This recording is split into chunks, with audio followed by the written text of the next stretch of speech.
uno de los intelectuales más importantes en términos de defensores del absolutismo va a ser Jean Bodin. Recordemos que antes habíamos visto a Thomas Hobbes, a Nicolás Maquiavelo como estos intelectuales que están defendiendo el Estado absolutista, la forma de gobierno que impone el Estado absolutista. Y este intelectual francés se va a caracterizar por ser un estudioso en filosofía, en derecho, en economía, pero lo que más lo caracteriza va a ser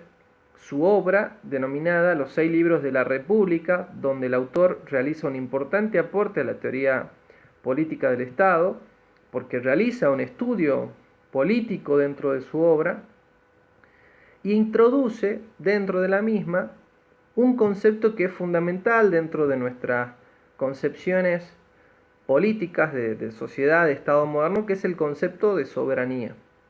El concepto de soberanía es fundamental porque indica una característica esencial y fundamental del Estado como autoridad suprema. Pero a su vez también tenemos que tener en cuenta que este pensamiento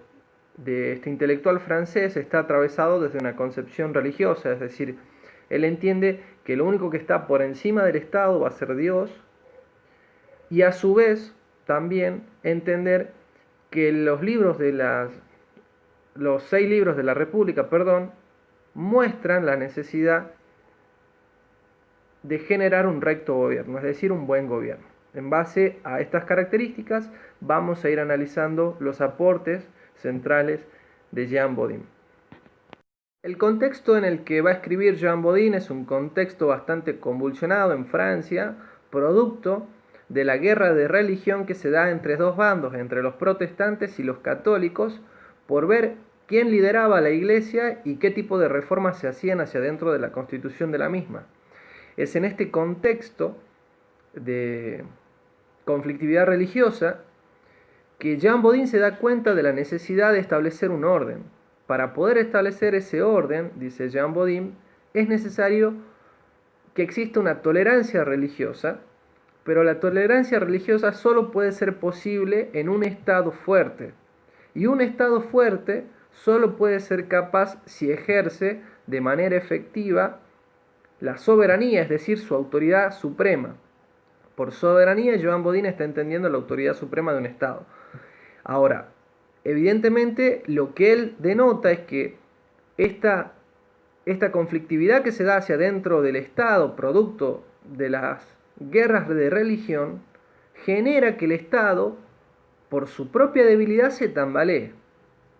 Entonces es necesario un Estado fuerte para dar orden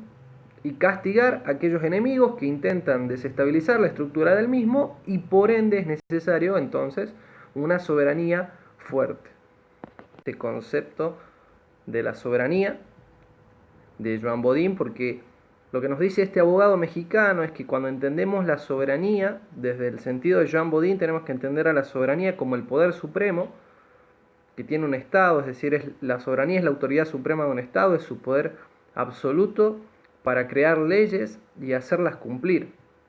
Es en este sentido que Jean Bodin entiende que esa soberanía no es, si bien es absoluta, porque dicta las normas y las leyes para que sean cumplidas y demanda obediencia a través del ejercicio coercitivo del Estado, sin embargo el poder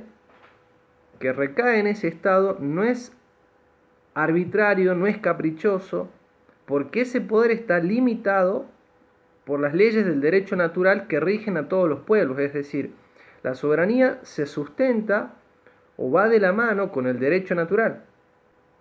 Entonces, la soberanía también representa no solo una autoridad suprema, sino es el resultado, o esa autoridad, mejor dicho, es el resultado de un vínculo entre el monarca y el pueblo, entre el cual, si el pueblo obedece al monarca, el monarca no tiene por qué ir en contra del pueblo. Cuando hablamos de los atributos que tiene la soberanía, tenemos que pensar por un lado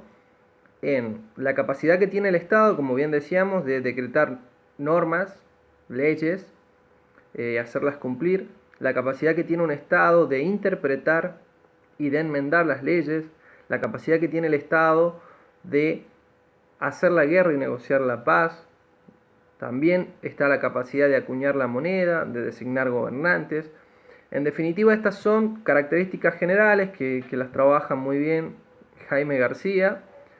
y que dan cuenta de que se constituye al Estado y a la soberanía del Estado desde un punto de vista jurídico-institucional que trasciende al monarca, es decir, que está destinado a permanecer, a perdurar en el tiempo a pesar de que el monarca desaparezca. Entonces, en este sentido es fundamental el concepto de soberanía de Jean Bodin porque está planteando este lazo, este vínculo entre el pueblo y el Estado, entre el pueblo y el gobierno, donde el gobierno no puede ir en contra del pueblo, tiene que respetar los derechos del pueblo, y de esa manera el poder que ejerce el Estado es un poder de carácter legítimo y puede cumplir con todos los atributos que nosotros venimos nombrando anteriormente.